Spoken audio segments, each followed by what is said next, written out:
This meeting is being recording. Okay. Okay. 1 second. Okay. Can we all see the MAAC webpage? Okay, most of the heads I can see are nodding. So we are proud to formally launch the MAAC webpage after or during this meeting. As you'll see, as I quickly go through it, many of the subpages are still under development. We're still adding content as we develop it. So we ask for patience as we do that, but this will be our home going forward. So the URL is DC Accessibility, as I've posted in the chat. It will contain information pertaining to our upcoming meetings, as well as copies of previous meeting notes, as well as the recording from this event. So every month we'll take a recording of the MAAC meeting and post it on here, so that way it is easily accessible. You can also subscribe to the MAAC meetings, as well as our hopefully forthcoming newsletter here on the main homepage. Some of the other pages that you'll see, as I mentioned, I'm going to navigate here to this tab called Upcoming Meetings, and hopefully my browser is moving quickly enough that you can see this. So you will see here updates to the most recent upcoming meeting. You can go ahead and add it to your calendar, and you'll also see the Zoom information for how to log in. So if you're ever sort of looking for where to find us, this will be a really easy place for you to add that information to your calendar. And as I mentioned, we will include minutes from the previous meetings for the public record. So on this page, you'll see meetings going back at a minimum of 3 months. So right now we have the April, the March, and the February meeting minutes listed up here. And then at the bottom of the page, you'll see a recording of the previous meeting, just one previous meeting. We don't have too much bandwidth to post multiple videos on here, but you'll see right now there's the April public meeting recording there. You can also visit our YouTube page for the same recording. And then the last subpage I'm going to show you, and then if we have more questions, I can pause and go back to some of the other pages, is the contact page. This is where you can go if you want to send us a form request to get a little bit more information, or if you have folks in the community that are interested in our meetings or some of our work, you can direct them to this page and they can submit a form to ask us for more information or if they have a particular question. So this is going to be really helpful for us to keep track of issues that the community has or questions that they have of us as we develop more content for our page and as we sort of curate the work that we address during these meetings. So that is sort of the gist of it right now. You'll also see at the top corner, there's some hot buttons for the same contact us page and also our Twitter account. So that is that for the page. I'm going to pause and see if there are questions before I go forward.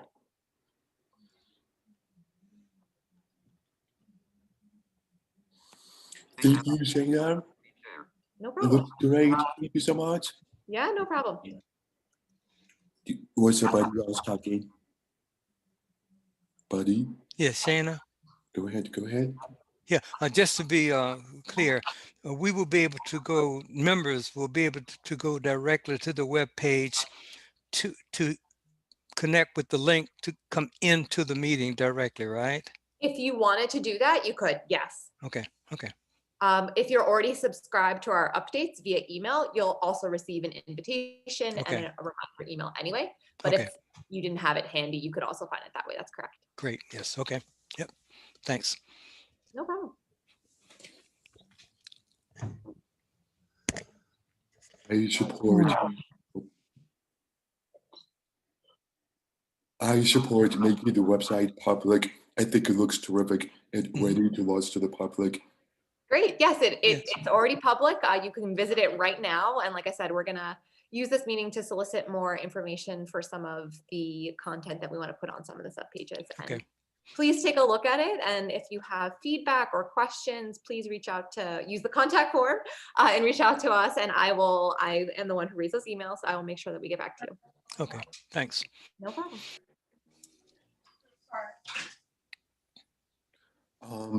On the page with the meeting minutes, is it possible to display the minutes in a simple list of links instead of a photo for every meeting minute.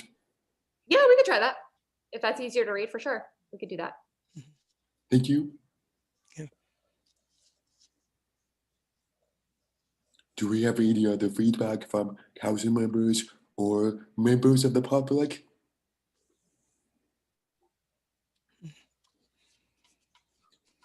If go ahead twice, go ahead once, go ahead twice. This is Caesar. Comment on the chat. The website looks great. I will pass along the information to the commission too. Okay. From Rachel Gatz. Great. Thank you, Caesar. Thanks.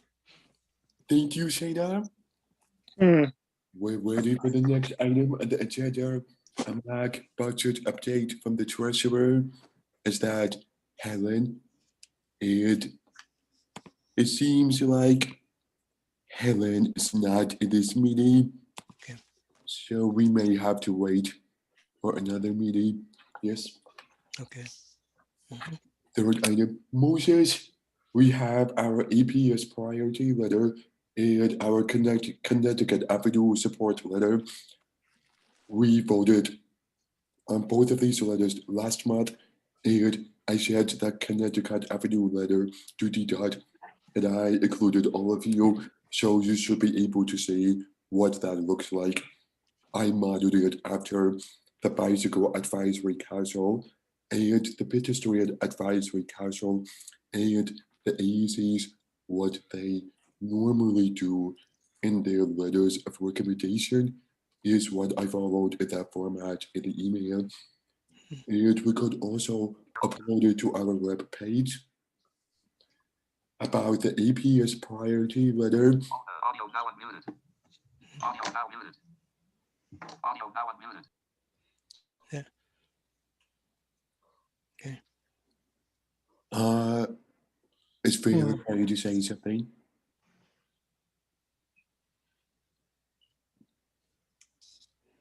Can you repeat that, Mr. Chairman? Can you repeat?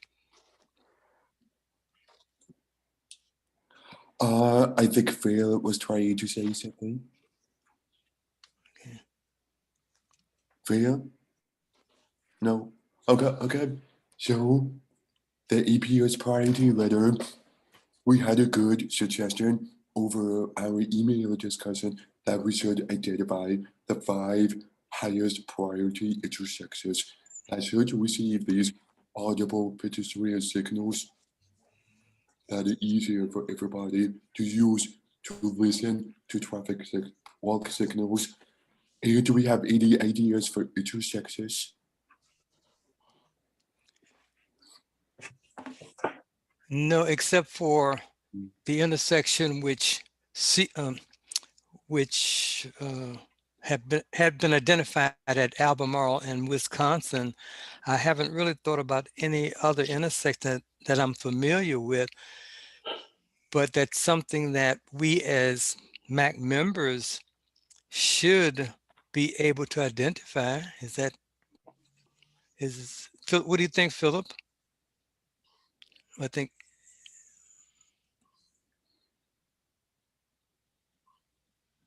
Phil, you on mute? You're on mute.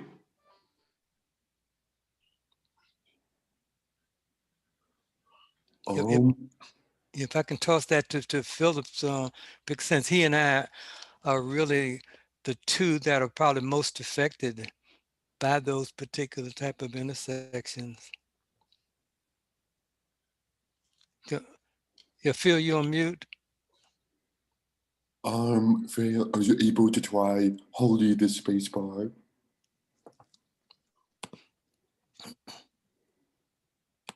Hey. Hello, Helen. Yes, Helen. We have 5 council members here. Phil, I'm going to use the media controls. Oh, you're unmuted now. You can talk. Yeah, Philip. Yes. So, Phil, you can talk now. We can hear you. Okay, fine. yes. I don't see any reason to specify 5 intersections at all. I think all the motion which was passed said was that we recommend that intersections with left turn signals be given a priority. Leonard Stevens has left. Clearly, Leonard Stevens has the joined. one which precipitated my comments and Buddy's comments was where we live. Mhm. It's no worse than any other. In fact, because I know it, I know to take care when crossing. If I go to other intersections throughout the city, I have no knowledge that there is that left turn. And all this motion is we recommend that DOT prioritize. It's the sense of our group that it is a danger to the visually impaired community. I think it's one of the few instances where persons are walking into traffic which is turning directly into you. Yeah. That's true. And it's really dangerous Mhm. because those with sight can see the prompt which says don't walk. Mhm. Persons like Buddy and I and others with visual impairments Mhm. don't see that, and we walk into lawfully moving traffic into us. And that's and I think that should be enough to justify DDOT granting or considering this a priority matter. They may have other needs. I don't doubt that, but we are just giving our sense and raising an issue for them to be alerted to this on a citywide basis. Okay. I don't think there are any intersections better or worse. The issue extends in all such situations. So I will stand in opposition to specifying 5 through intersections, Mhm. because Okay. I don't see any need, especially in how our motion was drafted. So, Mr. Chair, if I may, if I can maybe ask Caesar, would it be difficult for DDOT to identify those intersections where the leading green light exists and determine which intersection they should work on for Caesar? So when it comes to leading pedestrian intervals and the audible pedestrian signals, there are two different aspects. Leading pedestrian intervals happens with the traffic signal optimization project, which is what we presented last month, I apologize. Mhm. Last month, we presented on the traffic signal optimization project, which looks into intersection by intersection and what type of upgrades can be done in order to assist pedestrians and modify the intersection for pedestrians to have a better interaction during the crossing time. Mhm. In addition to that, we have APS devices, which we installed on any project delivery and capital improvement project, but we also have a separate project from the Traffic Engineering and Signals Division that take care of several intersections. That project comes on a request basis, but also they look into intersections with high volume of pedestrians and high volume of vehicles, and which means that we're going to have a interaction of pedestrian vehicle interactions that may cause an impact. Therefore, Therefore, those are the locations that are prioritized based on high volume pedestrians and high volume vehicles. Okay, That's what that project is entailed to. okay, What Mr. Sklover recommended last month was that in addition to that kind of like glimpse of vehicle, pedestrian, high volume, we also consider it within those aspects also left turning vehicles. okay. So we can evaluate that. I'm not saying DDOT can evaluate that and look into a correlation. We already, but by the way, just in case, I already started working with IT team, our graphics team, and they do have a safety wear system, and we're looking into the correlation between left turning vehicles and any incidents with pedestrians happening. And as it is right now, I'm waiting for the final results. I haven't got any final results yet. So Okay. working into evaluating that, I can provide that to the team on the next meeting. Okay. Caesar, I think that you have it absolutely right. We are not, in our motion, we are not telling DDOT what to do. Mhm. We're saying that within your framework, Mhm. there is a sufficient need, indeed a necessity from the standpoint of the visually impaired community to have that safety in crossing Mhm. in crossing streets. Okay. With that left turn signal, which we cannot visually process. Mhm. And I think it's not necessary for this committee to rate and prioritize 5 or 10 or whatever number of intersections. This, I think, is a judgment level for DDOT, as long as they understand that we, as the putative representatives of members of the disabled community, point out that this is a pressing issue, and we recommend that priority be given within their fiscal constraints and other capabilities. Yes. So I would just suggest that we just stand and let the motion go through.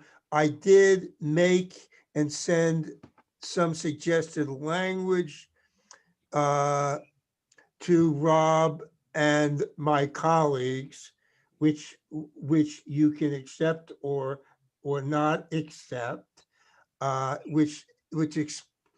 in which I tried to explain why it's necessary. And I guess that's it. Mhm. May I make Okay. a comment? This is Helen. Can you hear me? Yes. Okay. I was wondering, would it be helpful if they had more switches, if you were visually impaired and you come to a crossword, it had a switch that would come on regardless of whether you're blind or not.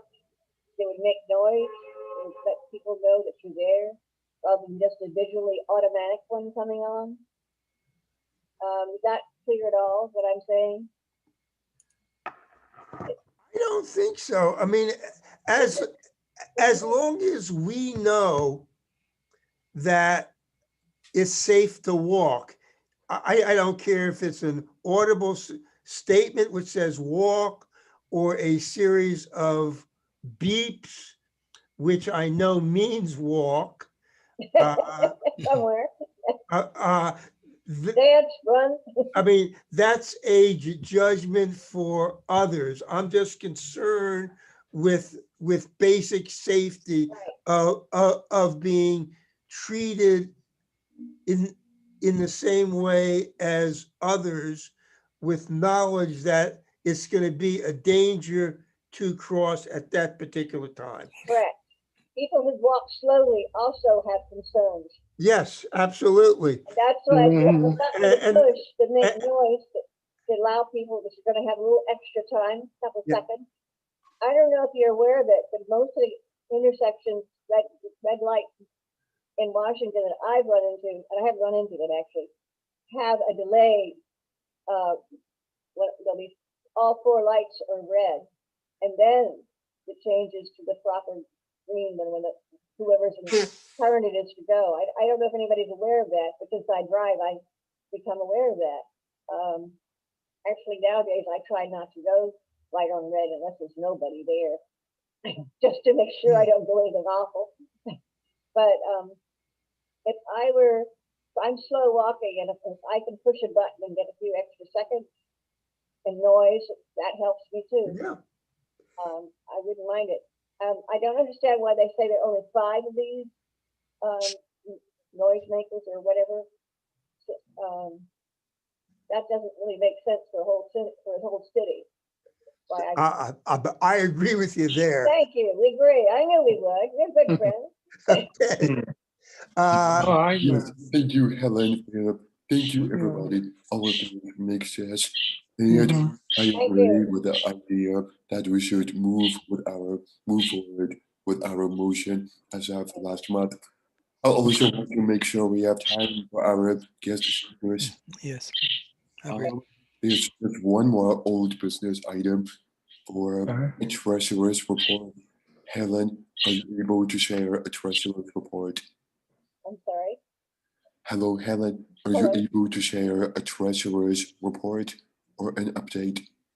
I am not at this point. I have seen the last few statements, but I haven't been able to figure out how to put them on paper so I can read them to you. Basically, what's happened is that there will be no extra more money coming in until after October 21st, October 2021. What I have in the last piece of paper I received from Mr. Lyles, the banker in charge. So I don't know exactly where we are, and I have been able to catch up with Heidi, and we need to talk about it, but I don't have any money, so I'm not worried about money anymore. I don't have it. But no, I'm trying to figure out what it all. I mean, I think she added it up in that report we made to the committee, the higher committee, way back in January, wasn't it? February. Those are the monies that I know about. Where the full amount is, where we are in that, because I think other committees are also using it. That's where I'm sort of suspicious. I mean, not suspicious of thinking. But anyway, I will get together on this, but I cannot give you a report today because I really not. I need to talk to Heidi to see what things are, and I appreciate your patience with this. Okay. Anyway. Okay.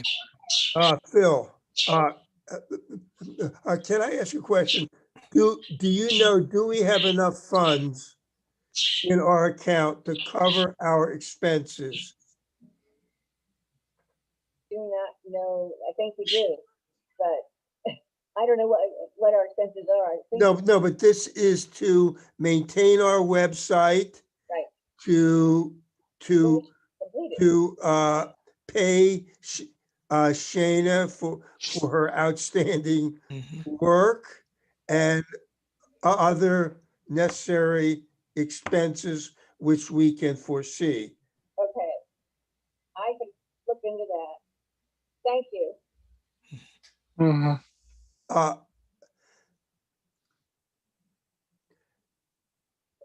Yes, I especially want to make sure we are able to pay Shayna. Thank you. Moving on to new business. Excuse me, Rob, can I just raise one point here? What was the outcome of our discussion on the audible signals? Are we going to send what you drafted or what? We're going to stick with the original motion. Okay, good. Yes, Madam, Mr. Chair, if I may, I'll just move that we stick with the original motion. Second, I second it. Okay. there you go. All in favor of retaining our motion, say aye. Aye. Aye. Aye. Okay. Are we ready to start new business? Yes. Yes. Mhm. Yeah. Thank you. We have some guest speakers tonight. First up, Alexander Davis and Brenna Plasso from Spain are presenting on adaptive scooters and a weight limit. Welcome. Thank you for joining us. Thank you for having us. Mhm. Thank you so much for having us. So am I able to share my screen? Yes. All right, let me. Shayna, are you able to give them screen sharing You permission? should already be able to. Oh, okay, great. Give me 1 minute. I'm so sorry. Here we go. Take your time. If it's any help, Zoom should have a big green button at the bottom that says share screen. Oh, I got it. Oh, I see it. I can see it. I can see it. Looks great. All right, great. Excellent, excellent, excellent.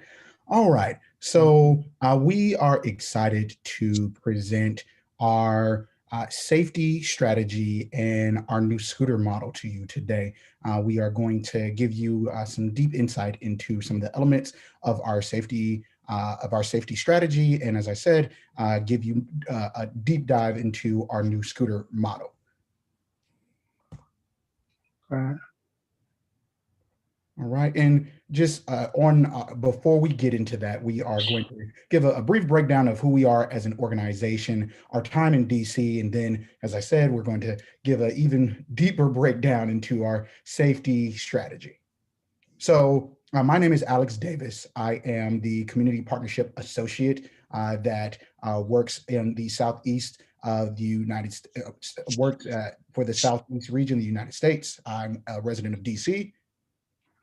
And my name is Brianna Bledsoe, and I am a Senior Public Policy Manager for SPIN, and I handle all the US policy, and I'm also a DC resident.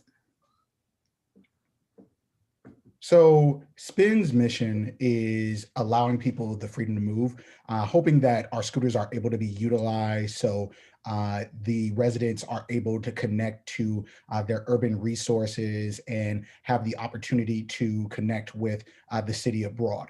And the reason why we implement just the freedom to move is to get a general understanding for the residents of the community and ensuring that we meet with community members like yourself so we are able to build out the opportunities for our organization to connect and have a deeper understanding of their needs and allowing them to tap into those resources and essentially accentuating on the freedom to move.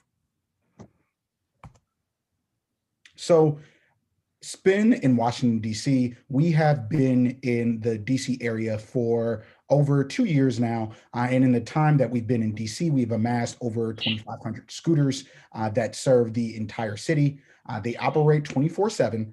And in terms of general cost, it's about $1 to unlock them and then 32 cents per minute thereafter. But we have programs for individuals, community members within the DC area that if they are enrolled in our SPIN Access program or our Everyday Heroes program, they receive free 30-minute rides.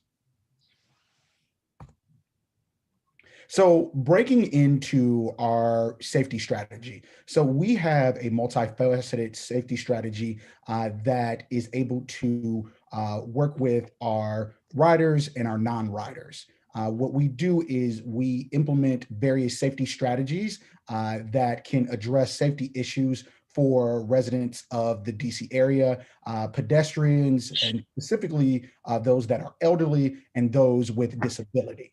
And so within our safety strategy, there are 3 main buckets. And one of those buckets is locally based and responsive. So what we try to ensure is that we have people on the ground that are able to address some of the safety issues that come up. And we have around 40 maintenance and operations staff that work within the DC area. They're all based out in the Ward 5 area, the warehouse that we operate from. But as I said before, we touch every point of the city. And so if there is an issue where a scooter is in a pedestrian walkway, or there is scooter clutter that is interfering with pedestrian walkways, or a failed scooter, they are normally contacted and they respond incredibly quickly and make sure that those that clutter or that scooter that has been tipped over that is interfering with pedestrian traffic is addressed almost immediately. The second bucket is rider education and enforcement. So one of our main programs that we utilize to educate riders is our Spin Safe digital program.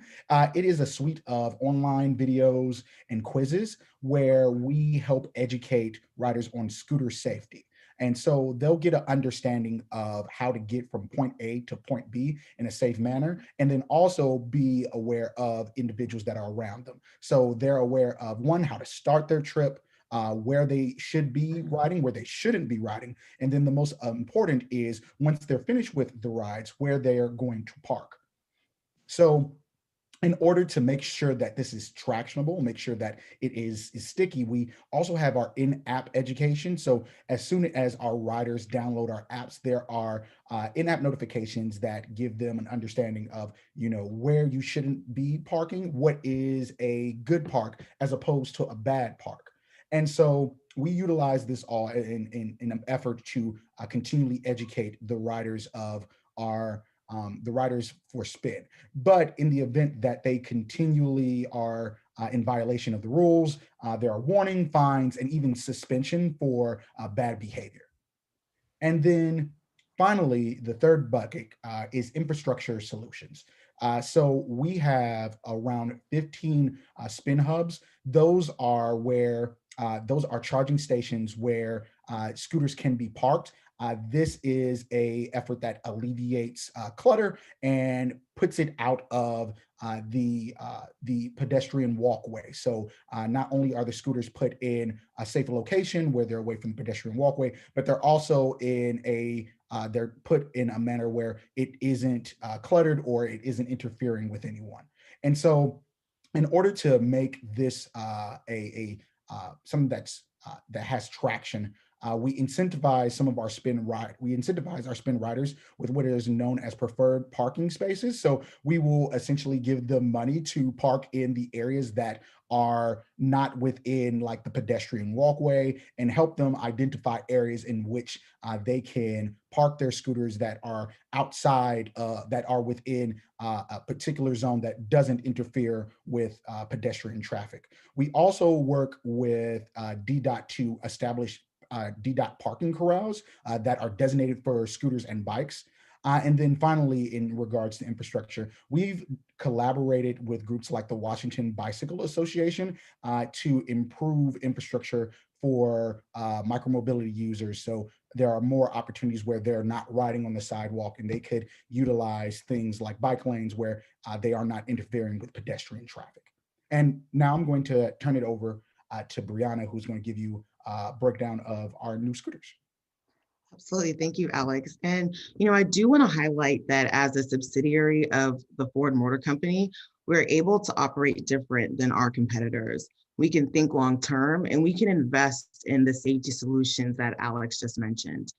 And so what this diagram shows is a visual representation of the evolution of our e-scooters, where we are now and where we want to go. It shows our current model and then our next model, which is the S100 7th edition. And we can go to the next slide. So the next slide is a little bit more of an in-depth look at the scooter that we really want to bring to DC. It has features that address many of the accessibility concerns that we've heard, like lock to capabilities that requires riders to lock an e-scooter to a piece of infrastructure to reduce sidewalk clutter. We also have a sturdy dual kickstand to reduce tip overs, additional safety mechanisms like double suspension and stomp brakes. But what we're really excited about is our Spin Insight Level 2, which is our on-device technology that detects real-time sidewalk riding and proper parking. So the e-scooter will make a sound when a rider is improperly parked or when a rider is on the sidewalk to warn them that they should not be there, as well as alert pedestrians nearby that there is an e-scooter riding on the sidewalk. And our new technology also detects in real time when an e-scooter is tipped over. So these improvements help with enforcement. We can reward good behavior and we can punish bad behavior.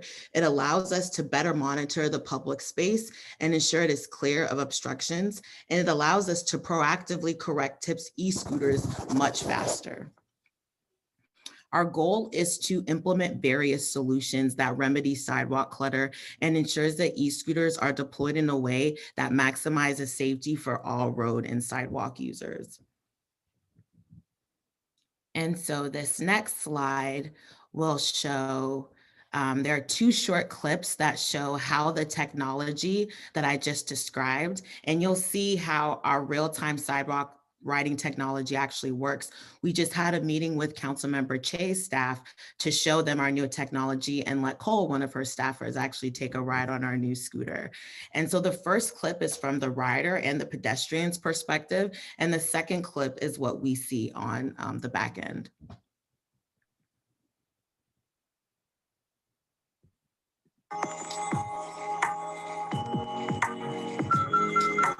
Spin Insight uses computer vision, sensors, and AI to recognize proper riding. It notifies users when they are riding improperly.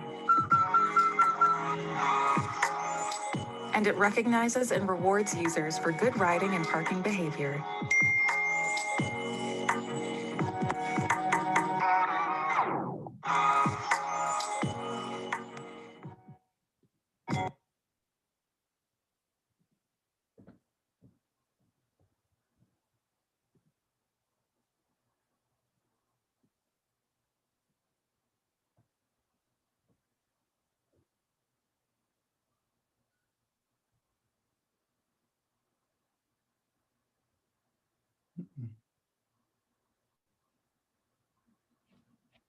Sorry about the lag.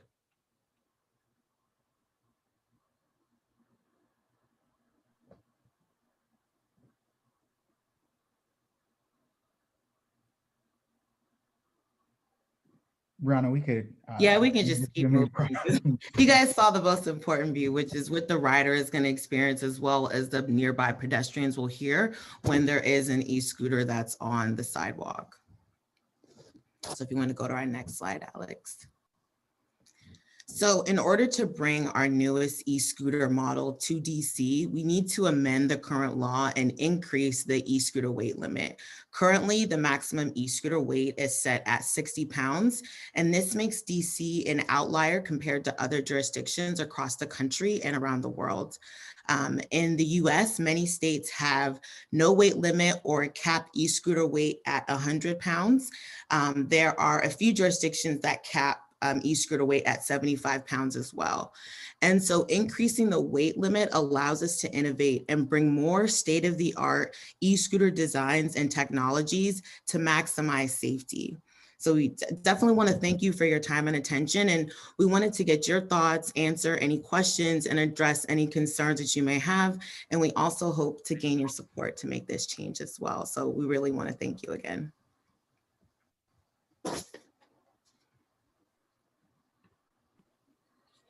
Thank you. I appreciated that presentation. Do we have any questions from council members? Phil Scroller, yes, I do have a few questions. First, I'm confused.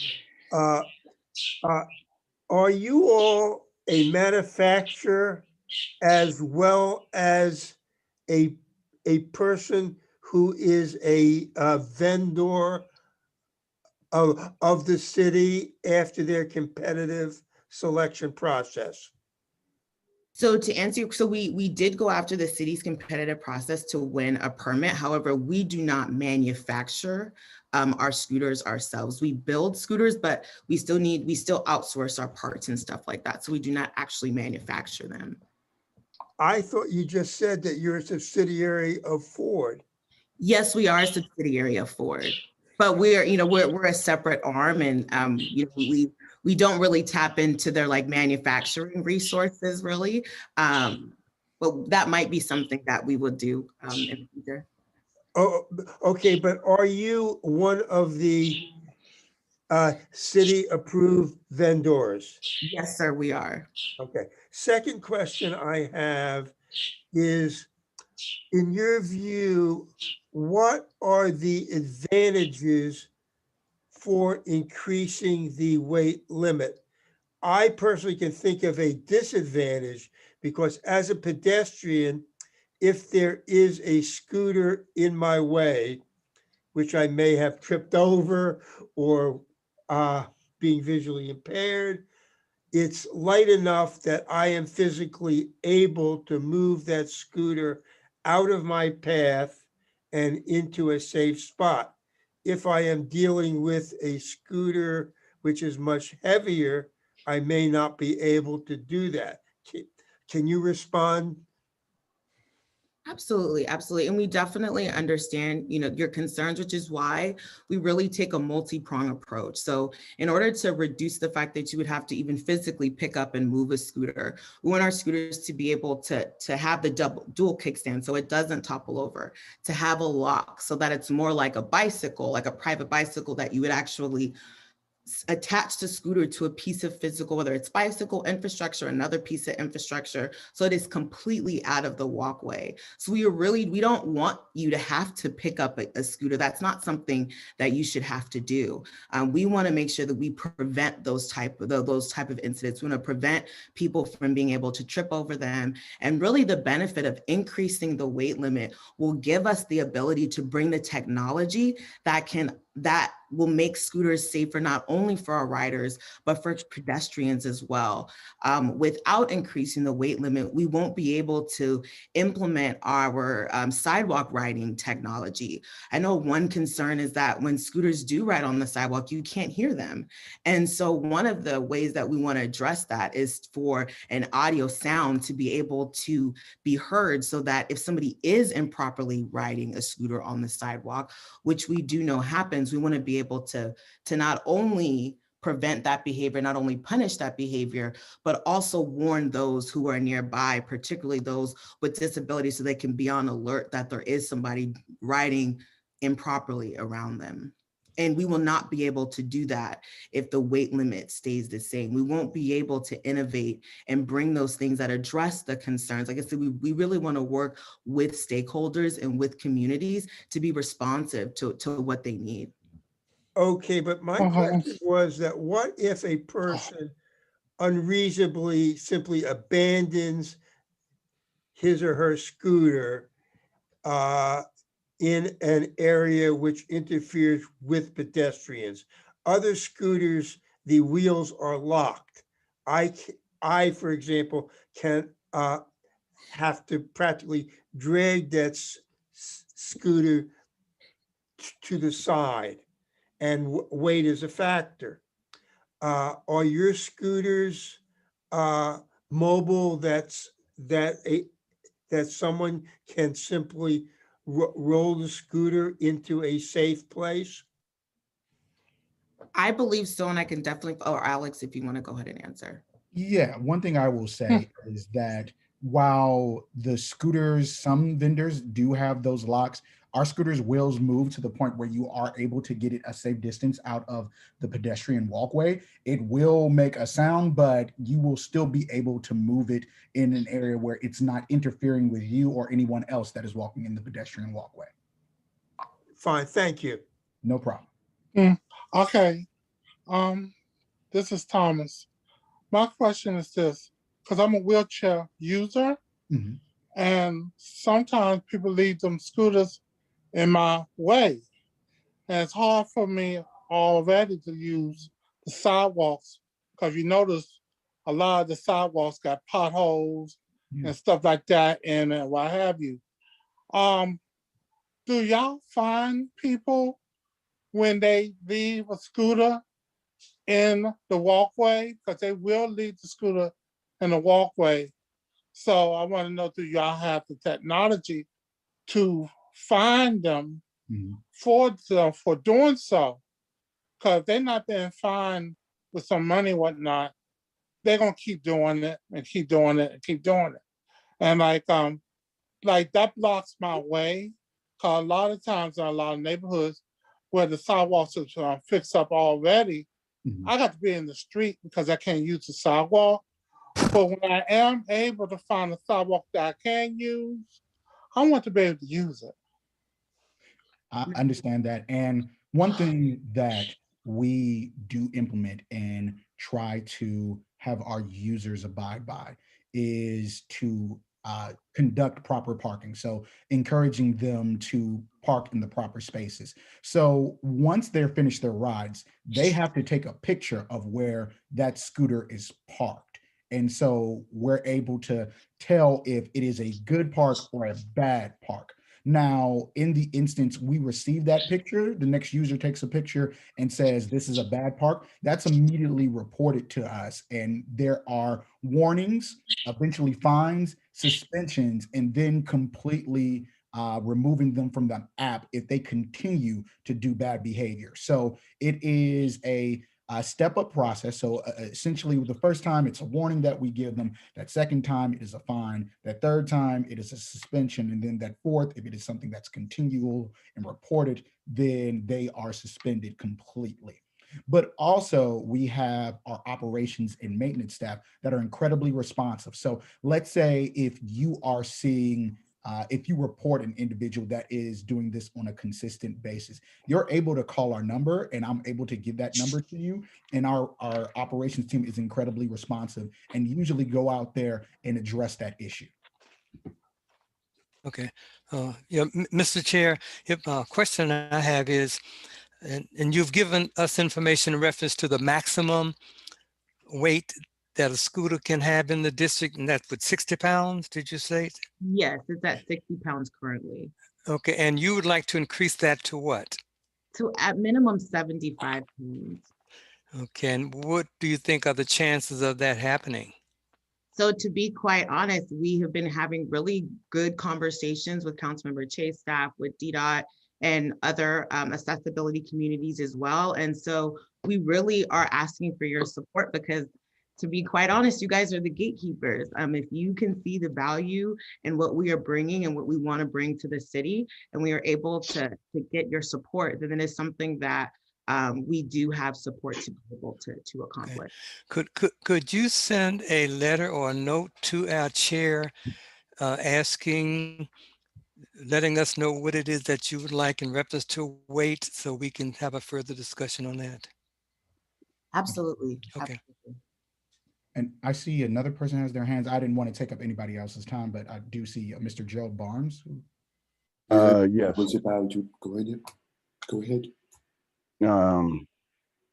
Question on, I'm sorry, I came in late too, but just a question I had and maybe an answer. What is the cost of this scooter? How is that based? Are you talking about the fines or are you talking about for a scooter? To usage. Oh. To Is it okay, a free ride? Is it it's something that we have to pay for? Is it something that if you have a disability, you get a discount, or how is it? What is it? So if there is, if you're unlocking the scooter, it's $1 to unlock, and then it's 32 cents after. But if you are on a government assistance program, if you are on SNAP, TANF, or you are receiving utility assistance, we have a program called Spin Access. And with the Spin Access program, you get free unlimited 30-minute rides on your scooter. So that is a program that we have developed, so we are able to ensure that everybody is able to have access to our scooters, especially individuals that are maybe in transit deserts or those that are low income. Okay, and you're saying like for a place where there's limited metro rides on bus or train, these would be placed in those areas along with all over the city. Yeah, and a part of this conversation as well is, sometimes we utilize quantitative data in terms of where to place scooters, but conversations like these are equally important because that's the qualitative information that we need in order to figure out where are the most optimal locations in which we can deploy scooters. That way it is understanding like this is not the optimal area in which you place a scooter because it interferes with pedestrian traffic. Why don't you consider this area over here, which has more open space and scooters can be placed in a designated area versus we're guessing where to put the scooters. Okay. Thank I you. have another question. Okay, thank you. My question is this. I sit as chair of Project Action. That's a group that look out for people with disabilities. Although I won't be using the scooter, but other people I know will be using that. So my question is this. I understand that you said they get 30 minutes for free, but is that 30 minutes a day or that 30 minutes period? Because like somebody could like use the scooter for 30 minutes in the morning, then use it for 30 minutes in the afternoon, use it for 30 minutes at night. So how do that work if they got 10 of? For when we say unlimited, it is free 30-minute rides, unlimited. That means if you stop at 30 minutes and go pick up your groceries and then come back, you can use it for another 30 minutes. So it is on an unlimited basis. And I know a lot of things are too good to be true, but in this instance, it is true. And in order for you to qualify, if you're interested in Spin Access, I can provide the website for Spin Access. It is a relatively simple process. All you need to do is provide your name, and you need to provide 2 forms of identification. So one, a DC license or a state license, or excuse me, a DC license that says that you're a resident. And the second is a proof that you're in a government assistance program. So a letter saying that you receive SNAP or TANF.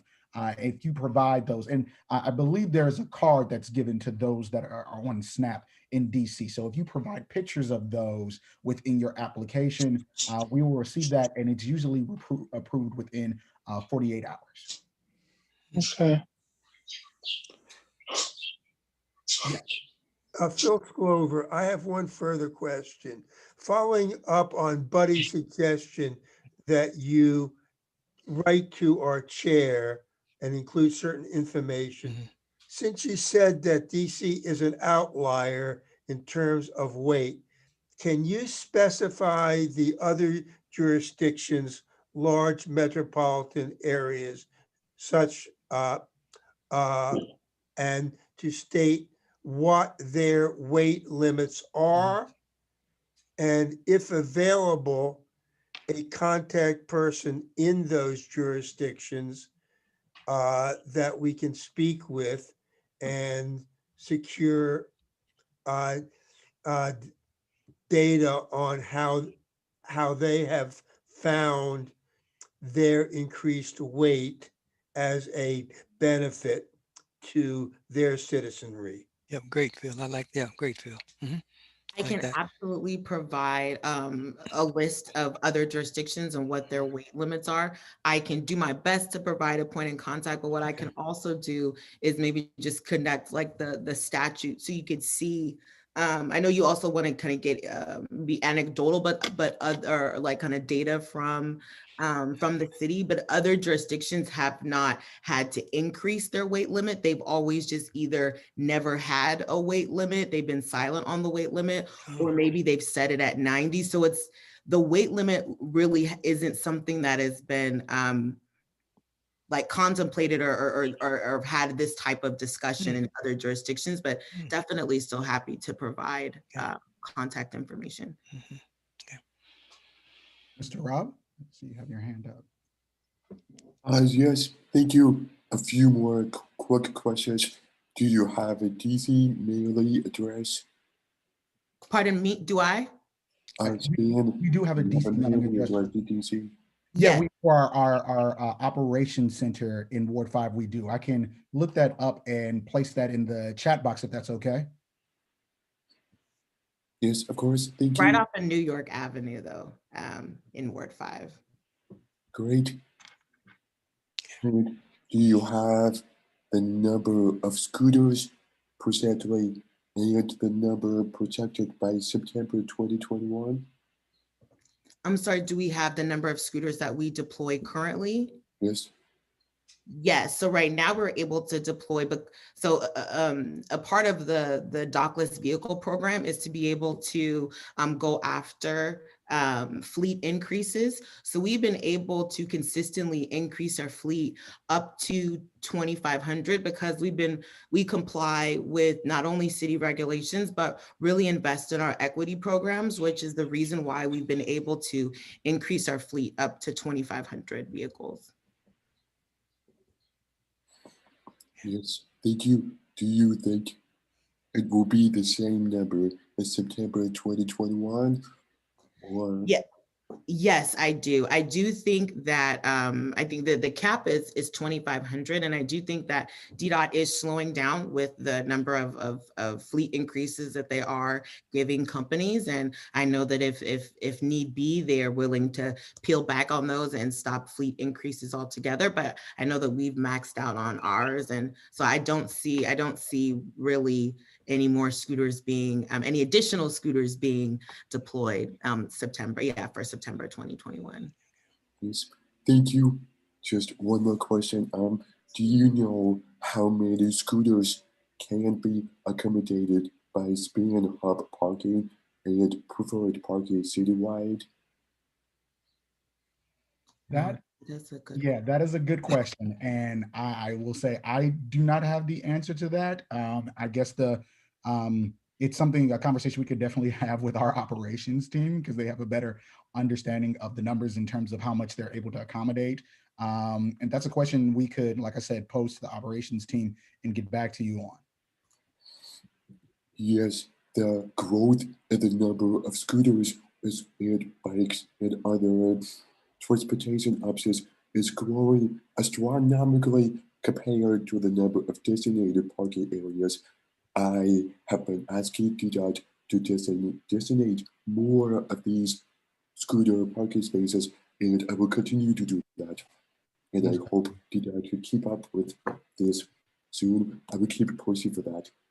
Absolutely. Absolutely. And happy to be a partner to help in those efforts as well. So please definitely let us know. Okay. Thank you. Do we have any more questions, especially from members of the public?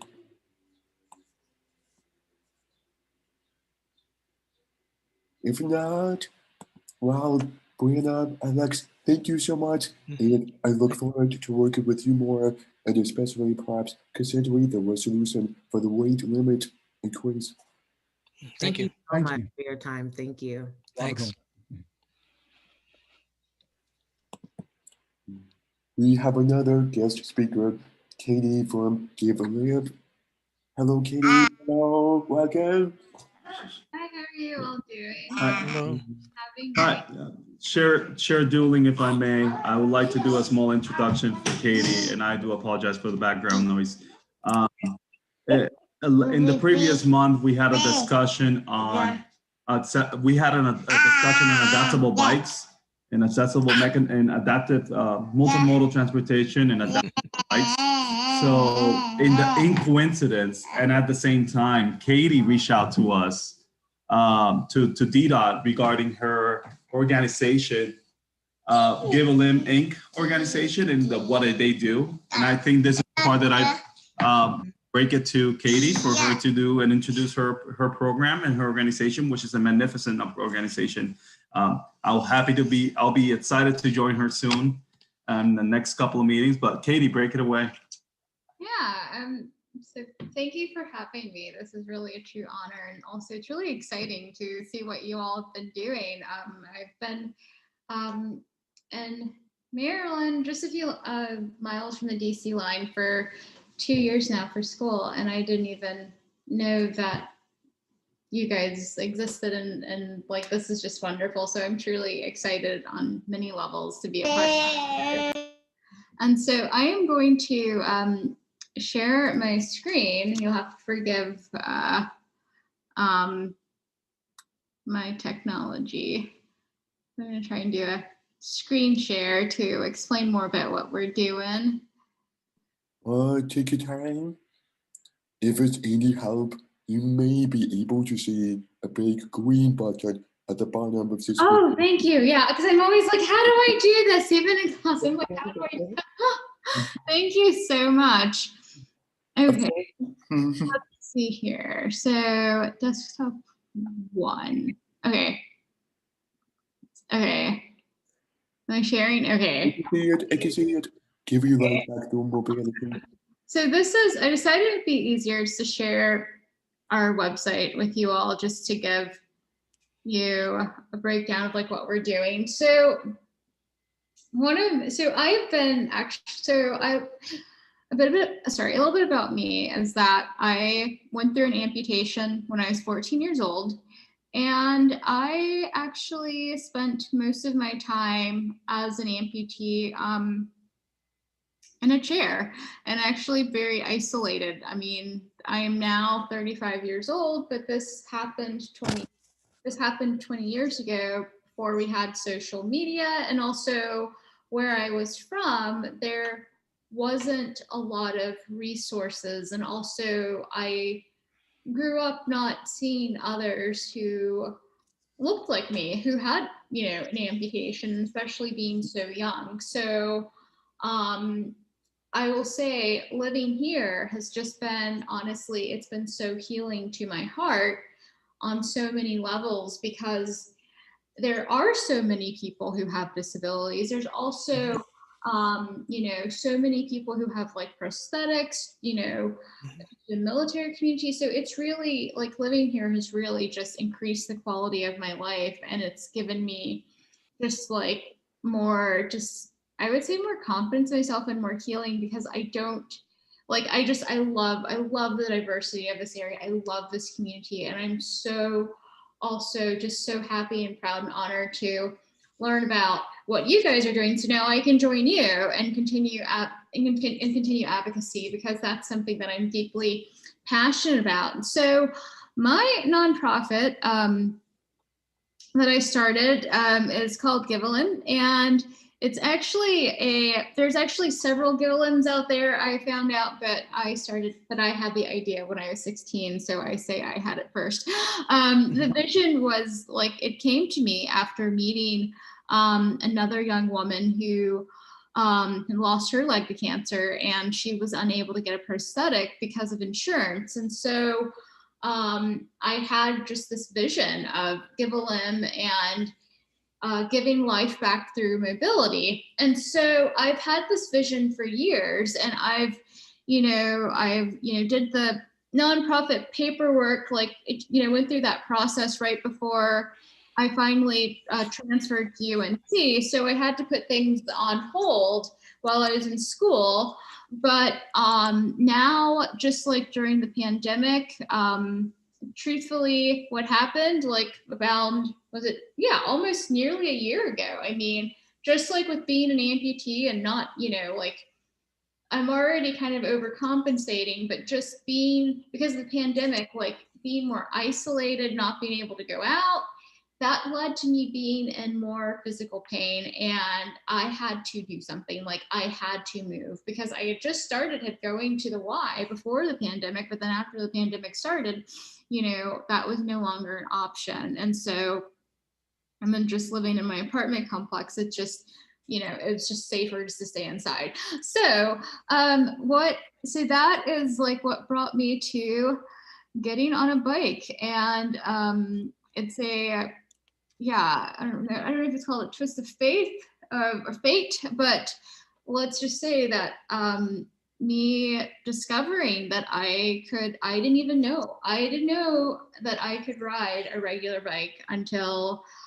last summer. And so by the grace of God, there was a woman at Trek Rockville who spent about 2 hours, like literally just teaching me in the store. And it turns out that I can ride a bike, but what it is, it has to be the right type of bike. And that's something, despite even going, even when I was visiting multiple bike stores, it would never work. Whenever I would get on the bike, it would never work with the prosthetic. And a lot of times, looking back at it now, I can see why it wasn't working, because the bike was too heavy. Like there's so many different types of bikes, and also not everybody, really knows how to fit an individual who may have a disability, or even have like a difference in limb, like in the length of their legs.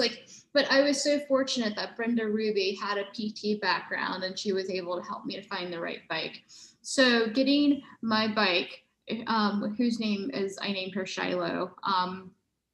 That's just the name that came to me.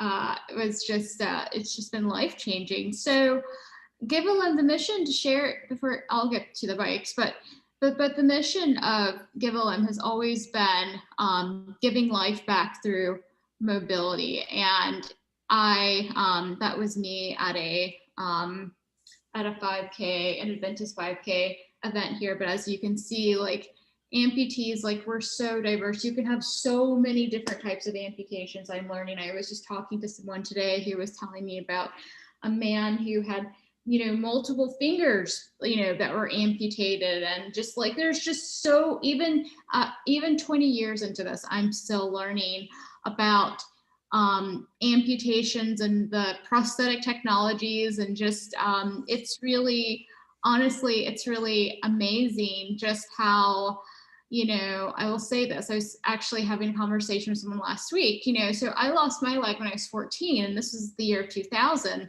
But because of September 11th, that's really when a lot of research and funding went into research for prosthetics. And that's where we've really seen prosthetic technology evolve. And so, but back to the mission of Give a Limb. So Give a Limb, this is my heart. I truly believe that having mobility changes everything. And, and that is, regardless of any type of disability, like it changes everything. And I say that from my heart with you all, because I literally I realize I've spent most of my life in a chair because I did not have the mobility that I needed to move. I grew up basically kind of, this is embarrassing to say, but I'm honestly still healing and changing how I see myself because of growing up, not thinking, well, I can't keep up with the rest. There's nothing I can do. When it turns out, like you're saying, like the scooters, there's bikes. Oh my gosh, there's a plethora of so many tools and things that had my parents or even the healthcare professionals or someone who would have given me access to, that could have changed my life and allowed me to not only have a social life and keep up and be involved, it could have given me self-esteem that I am now developing in my 30s, which is another reason why I'm so passionate about this, because I don't want for another person to have to wake up in their 30s or later on in life realizing that they can do anything, and also realizing they don't have to have any shame for having any difference. Because like I was afraid to wear shorts, but not anymore. I put my bike shorts on. I don't care who looks at me because I love being on my bike. So we truly believe that, so Give a Limb was founded to help with the goal of we want to be a resource to help amputees who are experiencing financial need, like obtain these medically necessary devices and other equipment for mobility. And that includes bikes. And also too, when we say other equipment, like for example, we want to be able to help amputees like be provided like with bikes, but so often that comes along with that is, you will need some type of adaptive part, or you may need like a part for the bike, or you might need a cycling prosthesis, or a different type of foot, or a different type of hand, or an adapter for your hand. So we really want to make sure that we can, like, we're not only just like, we want to make sure that people are given the tools that they need, you know. And then another thing too, we believe that having community changes everything, and that is something that I say from my heart, because that is what I have found here in this area through my bike and through meeting other cyclists. Like, this community is just so powerful. For the first time in my life, I feel like I have a community, and I didn't used to have that. And it's something this is why I'm pushing so hard with this organization. You know, I care more about this than I do my schoolwork, because it's having a community. It's been life-changing for me. And so so I am working with others to trying to create spaces for amputees, and also I'm hoping this will go beyond amputees too one day. And then here we just have like an FAQ to explain to people. You guys likely will better understand. You guys will likely understand like how like insurance companies, like, they don't pay for, like, oftentimes, like, you know, there's a lot of restrictions in regards to insurance companies and like what they pay for, what they won't pay for. Sorry, let me put my charger in. Like, they're not, you know, it's still a continuous battle. So we have like an FAQ section there. But basically the insurance companies, they look at if you want to run, if you want to ride a bike, like, they look at that, like any type of sports activities, they look at that as a luxury, or just having a knee, that's viewed as a luxury. So it's often something that's not covered, which is why there, you know, are a lot of advocates that are still like trying to fight for legislation after all these years. Like, we're still trying to fight to pass legislation for amputees to be able to have knees, arms, things that we can use for sports activities.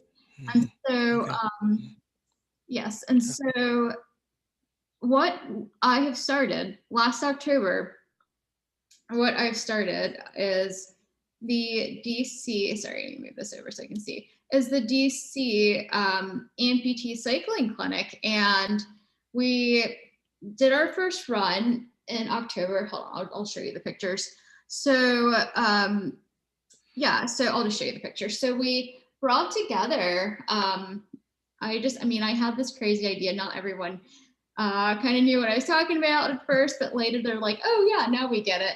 But we came together with, amputee, I call it amputees, bikes, and we created a community. We got bikes from Unlimited Biking. We also got bikes from Trek.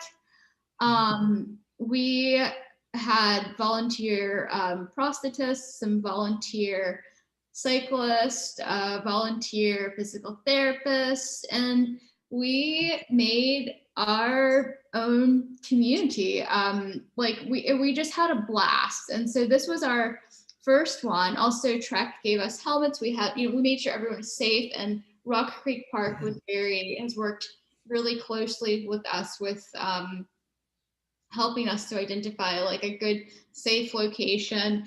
But it's very grassroots. There's our sign, and there's our friend Jen. And so, so October 4th was our first clinic, and we had a blast. And it's something where people came at different levels, but a lot of people had no experience on bikes, but like, that didn't matter. Like, we were all having fun, and we were all mobile. We were getting having physical activity. And then we just had our second clinic April 11th, and this one was our biggest clinic yet. We didn't know if we were going to have it because of the rain, but I refused to cancel it, because like, we'd already went to Pennsylvania to get the recumbent bikes, because we had so many people who wanted to come and who had different needs. We had even some veterans, but we had a lot of bilateral amputees. I mean, people who've lost multiple limbs, and so we drove to Lancaster to pick up some more recumbent bikes, and also Mount Airy Bikes was able to give us some too. And so these are a couple of pictures that were given to me because I was running around. I didn't get to take a lot of pictures. Great. So Kate, Buddy Moore, if I can ask, how do you think we can assist you here, our organization? Oh yes, absolutely. So we actually need a lot of assistance because this is something where we are totally growing roots here in DC, and it's we're actually getting ready to pilot our second class on May 30th with just a small group, and it'll be over at Haynes Point just to see how that goes, because I want to make sure that if we offer a level 2 class for people who are saying that they're ready and that they've been, because we've had so many people come to our clinics before as repeats, and they say we're really ready, so we want to I talked to the national parks, we're going to pilot a class at Haynes Point where it's more flatter. First, we want them to have like a super flat surface at first, and we're going to be piloting that. And so I just want to assess that with a small group of like 8 to 10 amputees, just to see how they do with volunteers protecting as barriers from the cars, and just to see, and everyone will be going at their different speed. But how you can help, we definitely need help in a lot of ways, because number one, we need help because I am getting ready to graduate, but I've basically used a lot of my bill money, like my grant money for towards the clinic. It's something I believe in with all my heart. We need help with funding. We need help with just the clinic's expenses, but also one of the things that I want to do, because we are developing a community with a lot of young people. I want to continue, this is one of our veterans, I want to continue nurturing this. I want to be able to offer a clinic once a month. I want to be able to continue bringing people together. But the thing is, the biggest barrier, we had a big class. Our biggest barrier has been basically, it's finances, because I've had to, I expect the highest, because I have personally gone to some events for people with disabilities where I've honestly left feeling worse about myself than what I did when I came. I have high level, a high standard of excellence for the clinics, and I'm very intentional. I'm very intentional about who I even invite to even participate as volunteers at this clinic. I'm generally, it's kind of like a word of mouth thing, I want people who are good character, and oh yes, me anything. Yeah, could you send us something in reference to your needs? Because some of us belong to different organizations, and even if the MAAC cannot assist you, maybe individually, some of our members can assist you. So if you could send us something stating what your needs are, and again, congratulations on pulling this together. I think it's a fantastic idea. So thank you. Oh, thank you so much. I'll definitely send you something. Yeah, and we even have, we have an online donate page. But what's such an honor, we were featured on NPR. There's a nice story that if you listen to, it's really precious. I cried and listened to it several times. Did you want to hear it? Can you guys hear it if I play it? Let's see if you can play it, if you can hear it. Let me know if you can't hear it. A new clinic in DC is teaching people who have lost a limb how to ride a bicycle. WAMU's transportation reporter Jordan Pascal was at Rock Creek Park to talk to people who are learning to ride again or for the first time. Welcome to our second DC amputee cycling clinic. And Katie Savage had a rough night. She moved dozens of bikes in a U-Haul. Rain was threatening the next morning's clinic, but it held off. This was too important to cancel. It's the second time she's organized a 2-hour class for amputees to learn or relearn how to ride a bike. But this time, the stage is much bigger. About 25 amputees and more than 100 volunteers are expected. People who make prosthetics, doctors, medical students, bike shop folks, and more are all gathering at a parking lot in Rock Creek Park.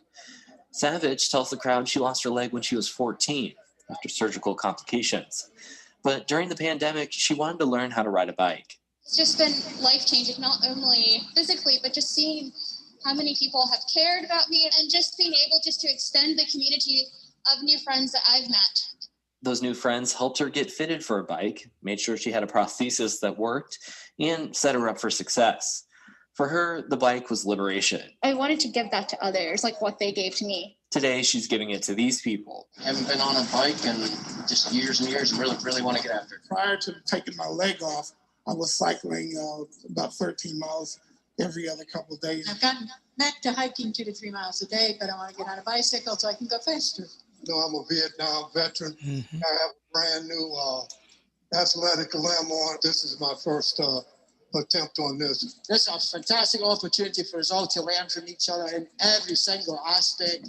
That was Greg Harden, Cecil Brathwaite, Jane McCauley, Dallas Scott, and David McCrae.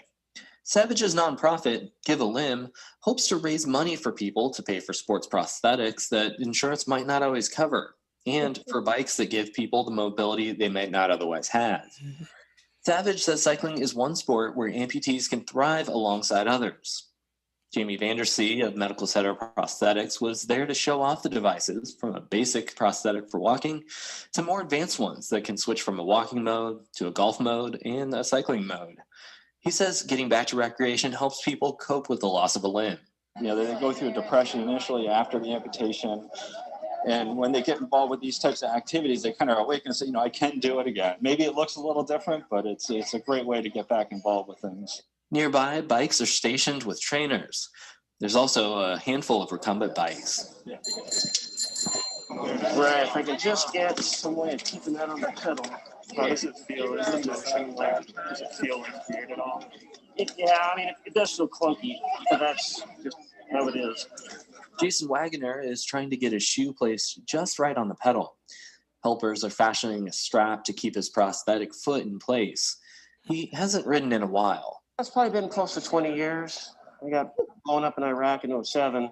That's when I lost my leg. But I hadn't ridden a bike probably a couple years even before then. So, yeah, it's been a long time. His new prosthetic has a greater range of motion, which he hopes will allow him to join his wife for a ride for the first time. She got a new bike during the pandemic and wants to explore. It's a beautiful area. It's fantastic for bikes. So, you know, want to get outside and enjoy that. 13-year-old Indigo Breweiler is on a recumbent bike with her foot strapped in. She got the hang of this type of bike pretty easily, but it hasn't always been that easy. I've had more than 20 surgeries, and every time after surgery, I have to relearn how to ride a bike. Carrie Gray, who lost her leg early in life, said she was embarrassed by her prosthetic as a child, but not anymore. She says it's important for people to be their full selves as soon as possible. It took me like 15 years to wear a pair of shorts. And so the goal is, how do we get people to live that life sooner? Events like this are one way. Savage, the clinic's organizer, says cycling saved her during the pandemic and changed her life. She's having another clinic on June 27th, hoping it will change their lives too. For WAMU, I'm Jordan Pascal. Great. Wow. Very good. Yeah. Great. Yeah, so that's Thanks. Yeah, that's literally like we've, you know, like we definitely need help, but yeah, we would. Okay. Wow. With the cost, like renting the bikes, and then like with the U-Haul, like it's just, you know, it's a lot. So Sure. it's like we want, you know, our next big clinic will be June 27th. Okay. All right. But yeah, we would love to have, I would honestly love to see where we have the bikes here in the city that we can use, but also I would love to be able to help amputees and others be able to have their own bikes to use, you know, but you know, it's definitely, but if we could just have, we can mean, we have a lot of goals, but definitely we just desperately need help in the short run, for our expenses. Okay. Okay, great. Mm-hmm. Yes. Wow. Thank you, Katie. Thank you so much. I am blown away with your kindness, your passion, Absolutely. everything you've done for DC and everything you're doing for the world. I relate to a lot of what you said about moving here and by the home. There are so many people just like us, Yeah. so many people just like us, and we're working to make the world a better place. I wish this council had more funding. Otherwise, I would love to give as much money as we could to this initiative, but we're a small, all-volunteer council. We're focused on advising the DC government, but like Bonnie said, we do have many members involved in other organizations. Awesome. And I'm envisioning the future of this. You have my support for anything you want to continue with this. I'm also thinking one way we could support you is if you ever have ideas for legislation or DC government grants, that is something we could request from the DC Council in our capacity as an advisory council. I would love, yes. Yeah, I second that. Mm-hmm. Absolutely. Wow, Yes. that would be so wonderful. 'Cause, I realize I want to do this full time because it's just like we're changing lives, and also like we're not only changing lives, like I feel like we're changing just our community. We're making the community better because people understand more of the experiences of people who have limb loss and other different things. Like we're like we're coming together and just really just like, I mean, it's just amazing. I mean, I want to do this full time. This is where my heart's at. And so I'm deeply committed to this. Okay, thank you. Thank you, Katie. Thank you Wonderful very much. seeing this. I'll stop sharing. Sorry. A terrific program. Yes. Share dueling, if I may. This is Caesar, share dueling. Yeah. Okay, I'm allowed. Okay, I'm guessing I'm allowed to speak. Thank you. We are working with Katie, our bicycle team and our ADA team. We are working together to not only assist Katie with her program on June 27, but for the future of the programs, we are helping her with doing routes and interconnecting level 1 style beginners flat surface scenario that we can run through our trails, which are the Capital Connector trails and the Metro Branch trails, such an example. Yeah. So we are helping, we're working internally to develop some routes, corridors for those who like to join and do their work. So it's going to be I would like to call it the happy trails, because we're connecting touristic areas with their motives and areas that Katie is promoting. So one example that we're looking into is using the Anacostia Waterfront Trail for this event, which connects the RFA Stadium, which is a big parking lot that we can do all the fittings, and Katie and her team can do all the fittings and schedule, and then we can just go into the trail and connect with the Navy Yard, which is, as everybody knows, a nice little corridor, nice little passive corridor with a lot of sightseeing views, and then you end up in the Navy Yard station, which is a very touristic attraction. Who knows? Maybe we have a Nationals game that day, and they can Nationals game. They do have their own parking lot for it, and then carry on. I do not have access to the Nationals, unfortunately. Not Katie, I would have on my own capacity. That's the intent here, in my collaboration with DDOT is to assist on helping as much as I can, and that's one of the purposes that we want to do. We want to share with her. We want to share this story. We want to share this organization with as many people that we can. At the same time, we want to make sure that we are able to assist with those little details, as simple as creating routes and creating maps. So That's huge. Great. Oh, that's fantastic. Thanks. Caesar? Yes. As a liaison to our council, what do you think we can do as a council to facilitate this program? I mean, it sounds absolutely fantastic. but I'm struggling with myself as to what role we as a council can do or assume. So my advice or my suggestion will be that the MAAC joins a united effort here on multimodal network and ensuring that we implement adaptive bikes into the district. And this is one program that assists with the beginning functions and the initiative of the program also helps with your recommendations already done during the previous months and the previous year of including adaptive bikes into the district. So this is kind of like the head start or the initiative that can help you move on to the next steps. So as the council that you are, you're able to provide more spread of voice, but at the same time, you're able to assist the program into growing. Okay. There's more to it, of course, but Sure. Kind of like the key element here.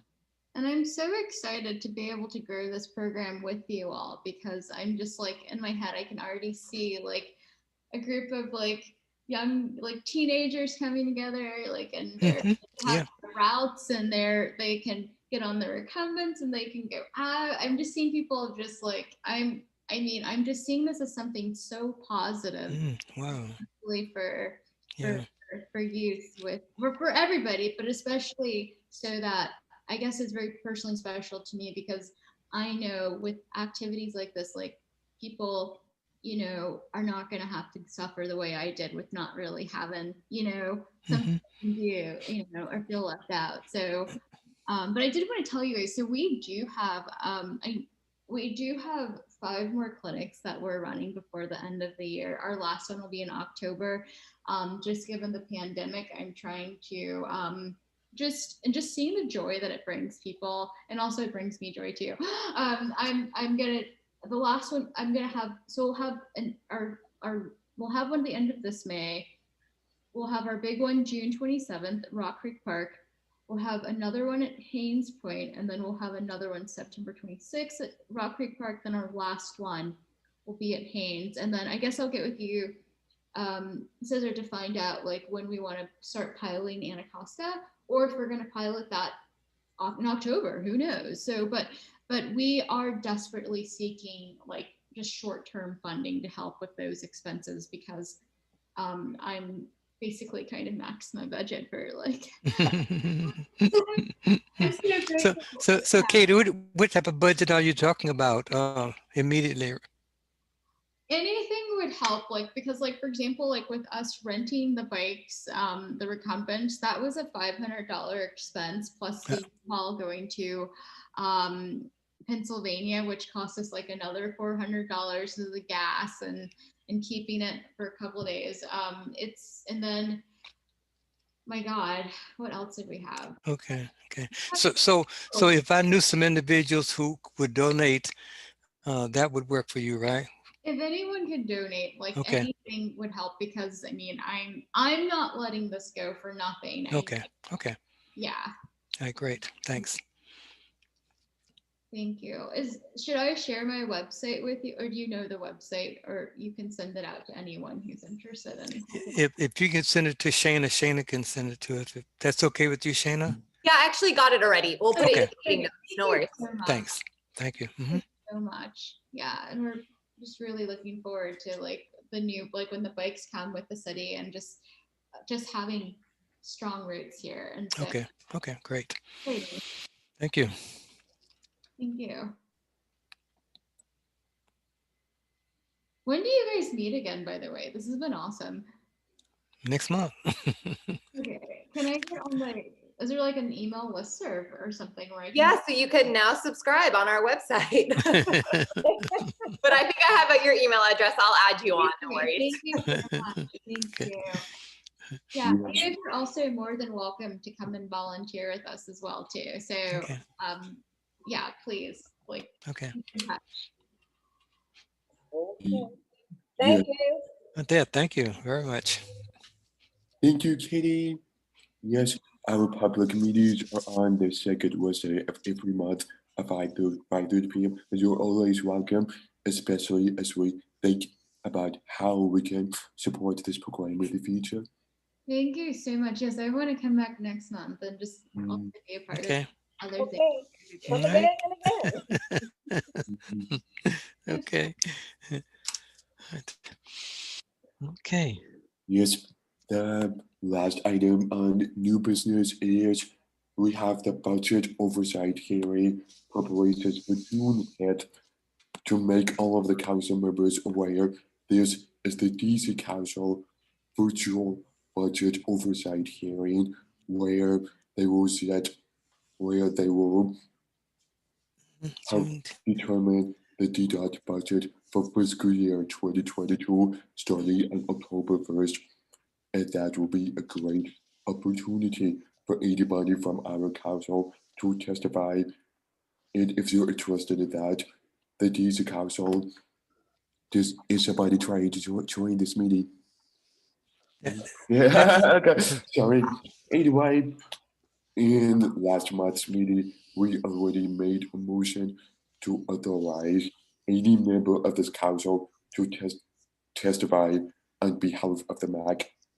So that gives you a lot of flexibility.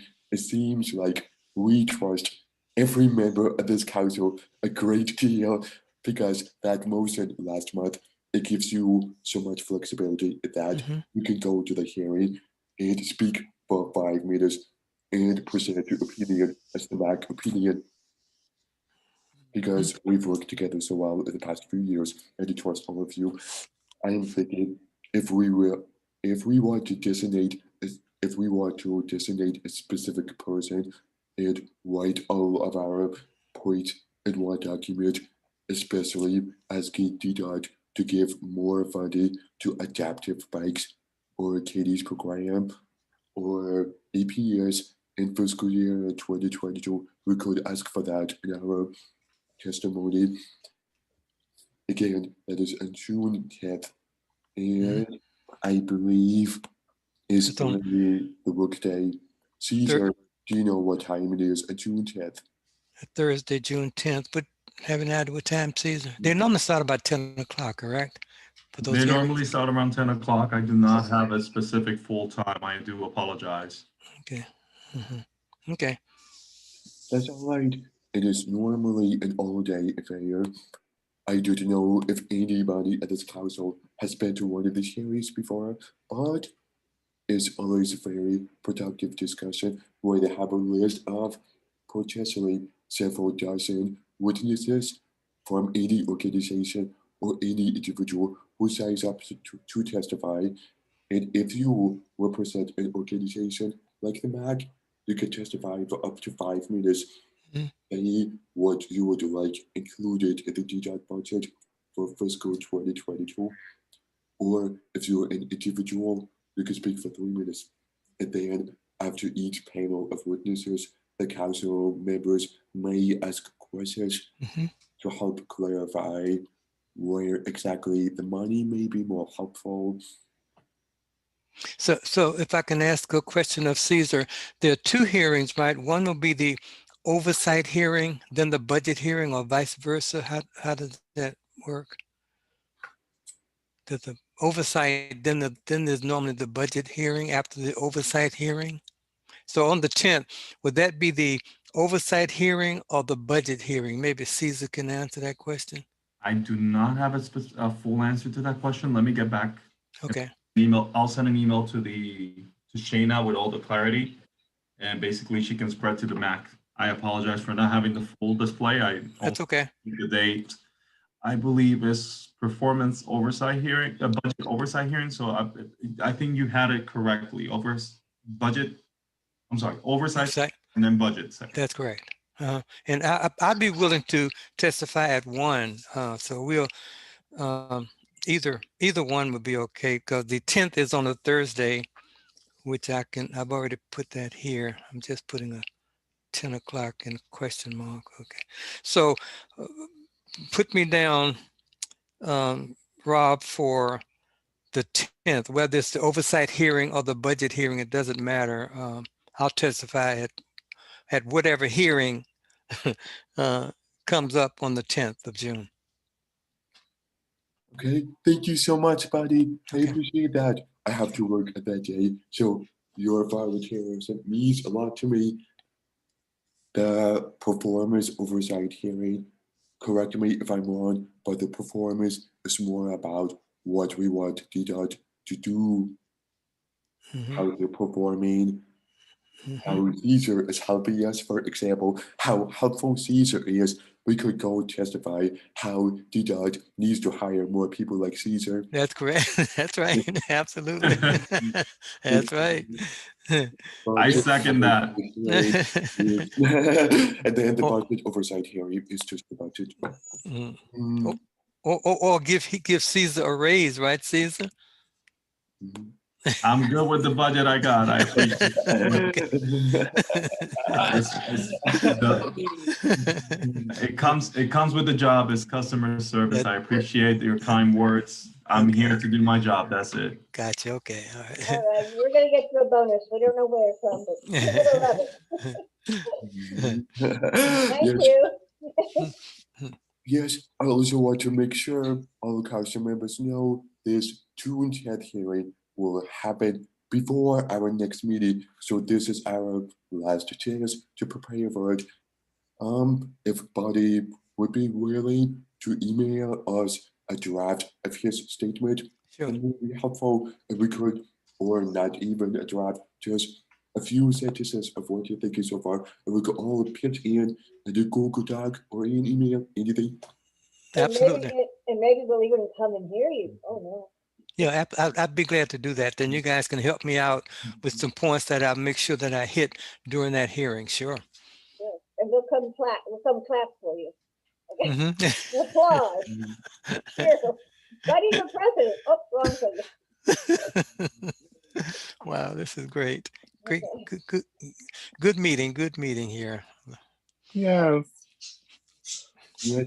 I also want to ask, are there any members of the public who think there was anything specific we should include in our testimony on behalf of the entire DC disability community? Nothing yet. We have a lot of writing to do. Excuse me, Rob? Go ahead. I would like to just make a suggestion for an item for next month's meeting. I was in Georgetown last week. I don't know if any of you know, I am a potter.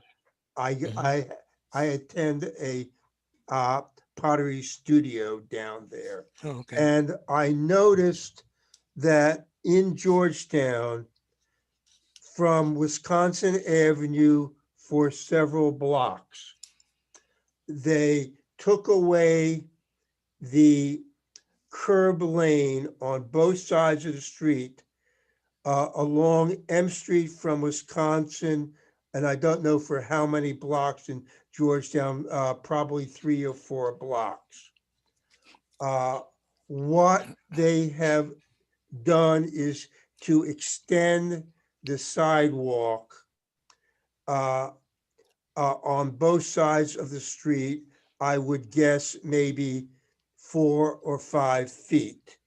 And they have erected a barrier, which is quite attractive, blocking access to the streets, except for places where the bus stops. I think I have mixed feelings on the concept, and it does present some disability issues, such as where do people hail cabs? Where does a Metro Access vans stop? Are scooter riders going to be encouraged to use that extra sidewalk space to for their scooter rides rather than ride in the narrowed streets. I think it has pluses and minuses. I think it's aesthetically great. It allows for more outdoor eating, and it gives a European feeling.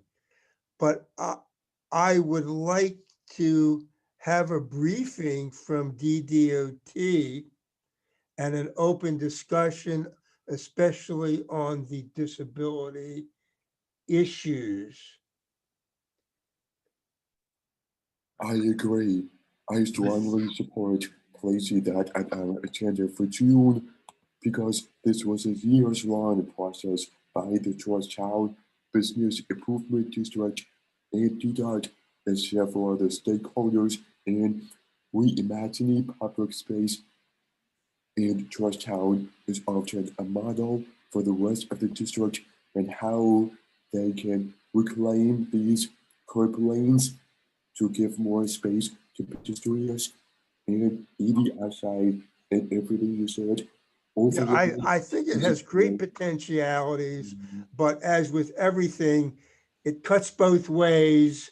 And I think that we should go into this with a full knowledge. It seems to me that this is a pilot project. I'm kind of surprised that it was not surfaced before us earlier, but this is earth, not heaven. But I would like to see a full extensive briefing and specifically focus on discussing those issues which could raise impediments for the various disabled communities. I can suggest this, I can make a formal motion, or you as a chair or acting chair can simply schedule this for next month. Yes, I was going to say that is a good it seems like a good initiative overall, but the accessibility of it is what will make or break it. We have about 10 minutes left, but I have a question. Caesar, the time is Caesar. Sorry, Mr. Mangan was raising his hand first, so I pass my time first for him and his concerns, and then I'll talk briefly about Georgetown. Oh, yes. I was about to, sorry, one of the issues to respond to Favor's question is that we don't need a motion to invite someone to the meeting. We could just invite them next month. That would be it. Thank you. Thomas? Yes, I'll make it just quick. I just need somebody to send to my email for the budget meeting, because I don't mind speaking for it, but I want to know, is we speaking for more buses? Is we speaking for this or what have you on the budget and whatnot? Because like I know I go to the hearings quite often, so I don't mind speaking at them, but I need to know exactly what I must be speaking on. So if somebody could send that to my email, I appreciate it. Thank you. Yes, I also want to encourage that testifying. We often see multiple members of the same advisory council testify at the same hearing. That's very common. What will happen is that one member will say they are speaking on behalf of the organization, and the second, third, fourth advisory council members will present the individual testimony, and they will state at the beginning of their testimony that they're speaking in their individual capacity, even though they are a member of that council, and that person is giving our full council's testimony.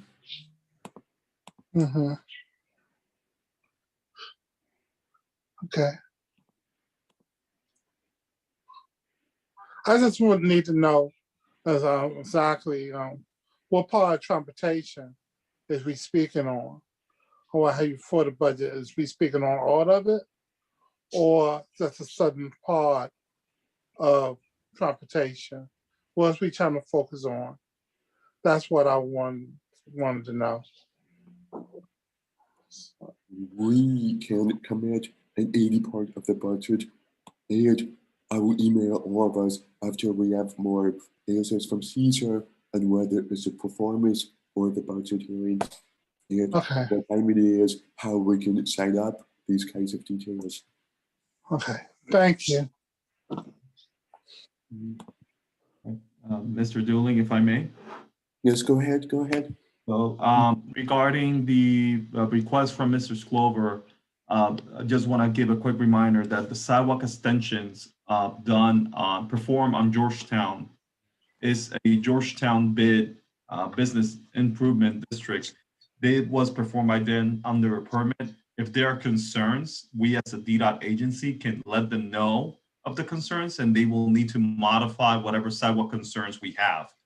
We have worked with them diligently into trying to make this as much and as accessible as possible. We are still considering the pedestrian access route, the normal sidewalk, the pedestrian access route. However, we understand that this is a need for Georgetown because we don't have a lot of sidewalk space in Georgetown. And we're learning from this specific item that we're trying to we're literally studying this at the same time we're evaluating what to make sure if we can do it permanently. So it's a little surprise. So Mr. Sklover and the MAAC team and the council completely, if you do have concerns, please go ahead and send them my way via email so I can activate the public space inspectors and go and inspect the area and modify it as needed. So if you did have an interaction or a barrier during your visit to Georgetown and these sidewalk extensions, please send them my way so I can start working and do my job as an ADA coordinator and advise the Georgetown bid to modify. What I would like to do is to have a general discussion on the issues. If between now and the next meeting, if various members of the MAAC could walk around that area and see what it is, because this may be the forerunner of things to come in other areas of the city.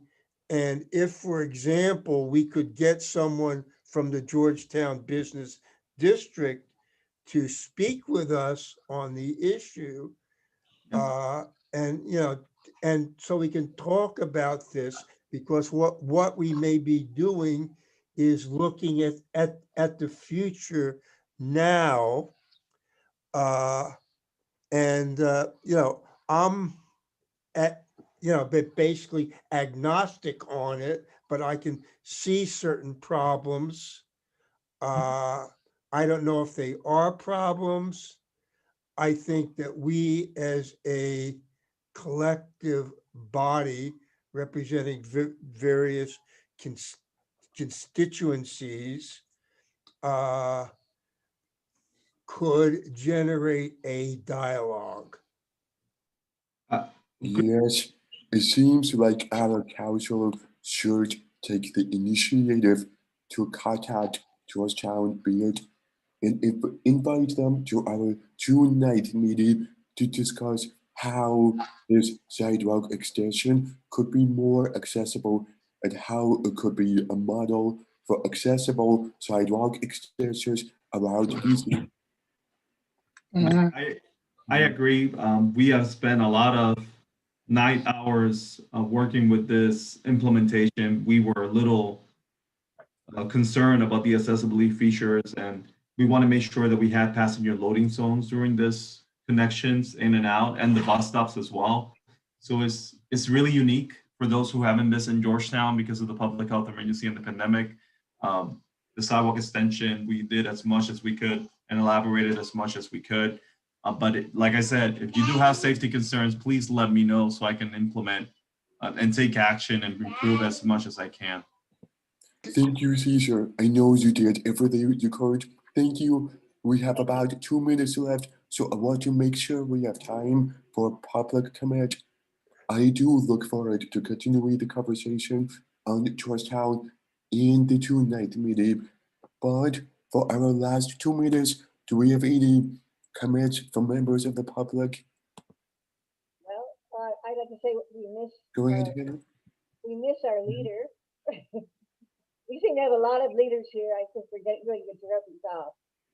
But I do look forward to seeing our leader again sometime. And I'm changing meeting times, so I don't know what that was going to involve. But I just want people to know that. Anyway, thank you for the meeting. For Karen, her thing about my bike. I've never bicycle. But who knows? Who knows what will come? Anyway.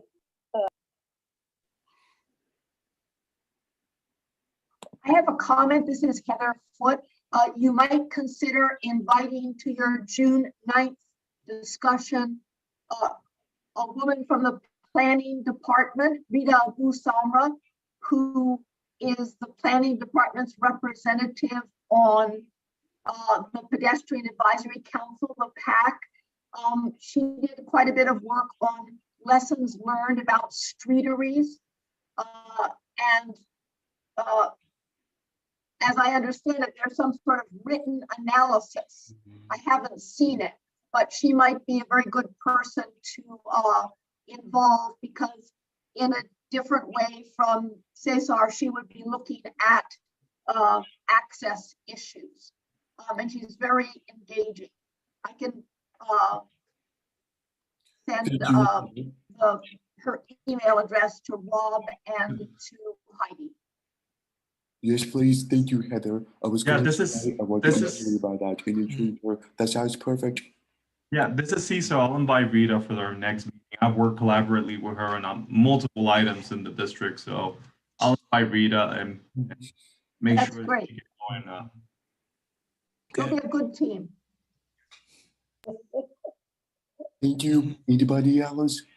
Yes, Phil again.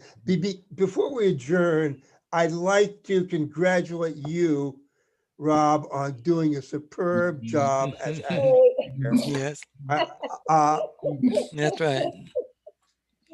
Thank you very much. How you doing? All of you give me life. Thank you, everyone. Have a good night. Thank you for having me. Good night. All right. Thanks. Good Thank you. night. Great meeting, Rob. Yeah, great meeting.